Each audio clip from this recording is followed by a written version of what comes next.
अटूट बंधन। एक समय की बात है, पहाड़ियों के बीच बसे एक अनोखे गांव में आर्यन और रोहन नाम के दो अविभाज्य मित्र रहते थे, जिन्होंने उनके जीवन को खुशी और हंसी से भर दिया। चाहे वह जंगल के किनारे छिपी हुई गुफाओं की खोज करना हो या अपनी पसंदीदा जगह पर एक अस्थायी वृक्ष घर का निर्माण करना हो, दोनों दोस्त हमेशा साथ साथ रहते थे। जैसे जैसे वे बड़े हुए, उनके सपने आकार लेने लगे। आर्यन एक कलाकार बनना चाहता था, जबकि रोहन को वनस्पति विज्ञान का शौक था। उसके कुशल हाथ से आर्यन के रेखाचित्र जीवंत हो उठे और रोहन के हरे अंगूठे ने उनके परिवेश को एक जीवंत, खिलते हुए स्वर्ग में बदल दिया। उनके साझा सपनों ने ही उनकी दोस्ती को मजबूत किया और उन्होंने हर कदम पर एक दूसरे का साथ दिया। एक गर्मियों में गांव को एक अप्रत्याशित चुनौती का सामना करना पड़ा।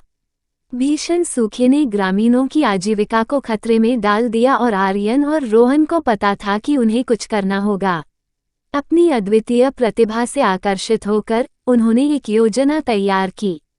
आर्यन ने अपनी कलात्मकता का उपयोग करके प्रकृति की सुंदरता और जल संरक्षण के महत्व को दर्शाने वाले रंगीन भित्ति चित्र बनाए, जबकि रोहन ने सूखा प्रतिरोधी फसलें लगाईं जो सबसे कठिन परिस्थितियों में भी पनप सकती थीं।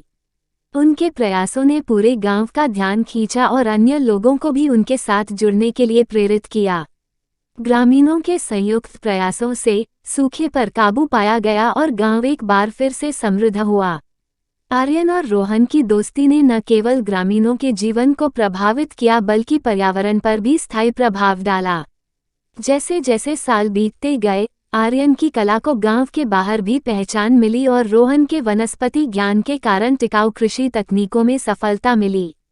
अपनी बढ़ती प्रसिद्धि और जिम्मेदारियों के बावजूद दोनों दोस्त कभी अलग नहीं हुए।